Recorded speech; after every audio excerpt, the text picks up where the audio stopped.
ल दाजु स्वागत छ तपाईँलाई आजको यस कार्यक्रममा। धन्यवाद छ मेरो उद्घोषक मित्रज्यू।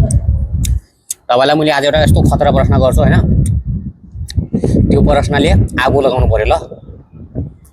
प्रश्नले आगो लगाउने भने सलाइहरू कता किन्ने होला, कहाँ फाल्ने होला?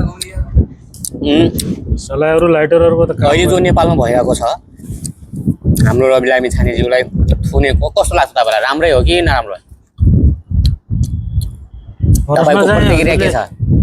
प्रश्न चाहिँ हजुरले एकदम जटिल प्रश्न गर्नुभयो होइन। हजुर हजुर एकदमै।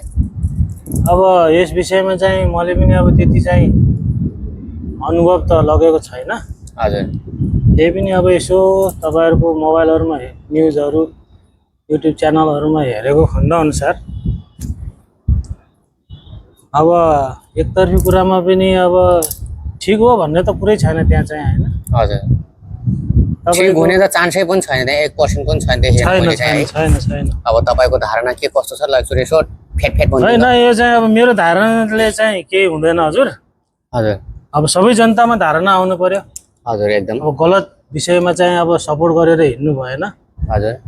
अब कोही मान्छेलाई चाहिँ अब अन्यायमा परेको छ भने त्यसलाई चाहिँ न्यायको लागि चाहिँ अब तपाईँ हामी सबैले साथ दिनु पर्यो भन्ने चाहिँ मेरो त्यति मात्रै भनाइ हो। अब यसमा म मात्रै गएर पनि सम्भव छैन, हजुर मात्रै समग्र रूपमा चाहिँ सबै एकजुट हुनु पर्यो। अनि त्यो गर्दा चाहिँ अलिकति केही आश केही हुन्छ कि भन्ने आश हो। हेर्नुहोस्, तर यहाँ मान्छे फेरि मुखमा राम बगलीमा छुरावाला धेरै भेटिन्छन्।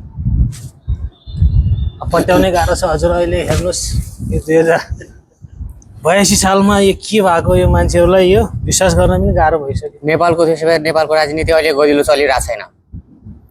राजनीति त चलिरहेछ, चल्नेलाई चलिरहेछ हजुर। आफ्नो जिन्दगी यस्तो मतलब जनताको लागि राम्रो छैन। जनताको लागि त के राम्रो, न पहिले राम्रो थियो न अहिले राम्रो छ। न पहिला राजतन्त्रको पालामा राम्रो छैन, न अहिले गणतन्त्रको पालामा राम्रो छ। जनताको लागि कुनै त्यही हो।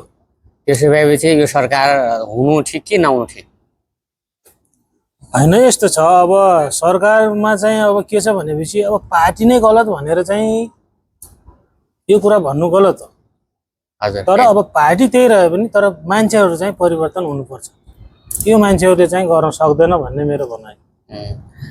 ल ठिक छ, त्यसको कुरा मैले ठिक भने। जो तपाईँलाई मैले अघि गरेको प्रश्न रवि लामिछानेलाई जेलमा थुनिरहेको ठिक कि बेठिक भन्ने कुरामा चाहिँ अलिकति त्यसमा यो चाहिँ बेठिक हजुर। ल बेठिक होइन, बेठिक नै हो। ल ठिक छ। मेरो कोही मान्छेले चाहिँ अब आफ्नो पेसागत हो कि नै छोडेर चाहिँ अब जनताको लागि केही गर्छु भनेर आएको मान्छेहरूलाई चाहिँ यसरी थुन्नु चाहिँ यो चाहिँ गलत हो।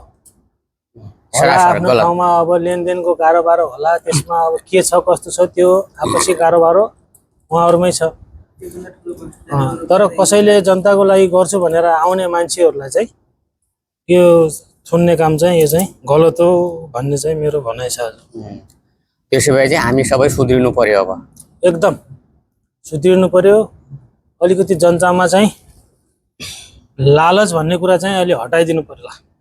त्यसो भए चाहिँ अब तपाईँ 84 मा घर जाने प्लान गर्नु भएको छ? 84 मा हजुर म जान्छु होला घर। 84 भन्दा अगाडि नै जान्छु होला सायद। त्यसो भए चाहिँ अब भोट केमा हाल्ने यसो तर्फर गर्नु भएको? होइन हजुर, यो भोट केमा भनेर चाहिँ अब तोकेर भन्न सकिँदैन होइन। हजुर।